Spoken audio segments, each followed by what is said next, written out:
Donc, méthodologie du commentaire littéraire pour les séries générales. Il s'agit donc de l'étape 1, entrée dans le texte. Cette méthodologie sera appliquée à un texte, à un sujet type bac, un extrait donc de Bellamy de Maupassant. Si vous n'avez pas consulté encore ce texte, je vous invite à mettre en pause la vidéo et à aller le lire une ou deux fois pour vraiment vous l'approprier, ainsi vous comprendrez mieux les différentes étapes de la méthodologie. Les étapes, ce sont les suivantes, donc étape 1 à 5, lecture, approfondissement, justification, organisation et rédaction. Chacune des vidéos sera consacrée à une étape, donc cette première vidéo abordera donc les lectures et donc situer, lire et comprendre l'extrait.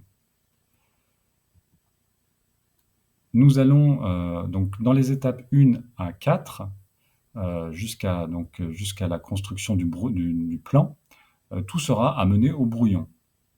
Donc c'est un élément important. Le brouillon, c'est vraiment votre outil pour rechercher, prendre des notes, structurer jusqu'à l'étape de la rédaction. Alors commençons par donc le paratexte. Donc avant même d'avoir fait la première lecture ou après la première lecture, vous pourrez commencer par identifier les éléments qui entourent le texte. Éléments, c'est-à-dire l'objet d'étude, donc dans quel objet d'étude s'inscrit le texte étudié, c'est important de le savoir. Ici, donc, il s'agit d'un roman. Qui sont l'auteur, l'œuvre, à quelle date a été publiée l'œuvre, mais aussi le chapeau. Il est parfois assez important, c'est ce qui permet de contextualiser l'œuvre. Le chapeau, c'est le passage en italique qui va vous présenter l'extrait et qu'il faudra prendre en considération. Il ne doit pas, ce chapeau, entrer en compte dans l'analyse du texte, puisque ce n'est pas l'auteur qui l'a rédigé, mais la personne qui vous propose ce texte. Voici donc ce que ça peut donner pour le texte qui nous concerne, c'est-à-dire l'extrait de Bellamy. Donc, c'est un roman publié en 1884, écrit par Maupassant. Vous pouvez, si vous avez quelques connaissances, en déduire que c'est un texte qui s'inscrit dans le courant du réalisme. On nous présente déjà, à travers le chapeau, le personnage principal, qui est Georges Duroy, en nous donnant quelques adjectifs qui le caractérisent: séduisant, ambitieux, et on sait qu'il est dans une situation assez précaire, et on évoque sa pauvreté. Enfin, donc, la situation de l'extrait nous est donnée. Ce personnage de Georges Duroy se rend à une soirée mondaine, dans la haute société, chez un de ses amis qu'il a rencontré lorsqu'il était militaire. Dans un deuxième temps, vous pourrez vous poser des questions liées à la compréhension générale, après avoir lu le texte plusieurs fois, en vous posant des questions très simples. De quoi parle ce texte? Que cherche-t-il à mettre en lumière?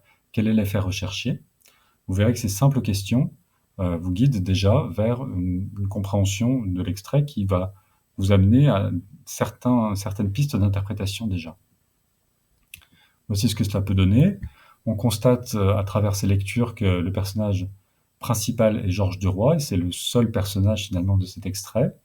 On a énormément d'éléments descriptifs autour de ce personnage, et on a accès aussi à ses pensées et ses ressentis. Ça va être un élément très important.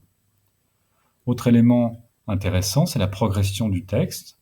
On passe du rez-de-chaussée, donc avec le dialogue avec le concierge, à l'entrée en scène dans la soirée mondaine, donc au 3e étage. Donc ce texte, finalement, est l'ascension du personnage qui gravit ces 3 étages. Enfin, si vous avez déjà une connaissance un peu fine de l'extrait, vous pouvez constater le changement du personnage. Il est assez visible. D'abord, on a un personnage mal à l'aise, qui se trouve mal habillé, et dans une deuxième étape, après avoir s'être vu dans la glace, eh bien, il a plus d'assurance, se trouve beau et bien habillé. Voilà pour cette première étape. Vous voyez qu'elle est assez rapide, mais il ne faut pas négliger ces quelques minutes de lecture, de relecture et de première prise de notes. Nous verrons donc dans la seconde vidéo l'étape 2 avec approfondissement, donc interpréter et questionner l'extrait.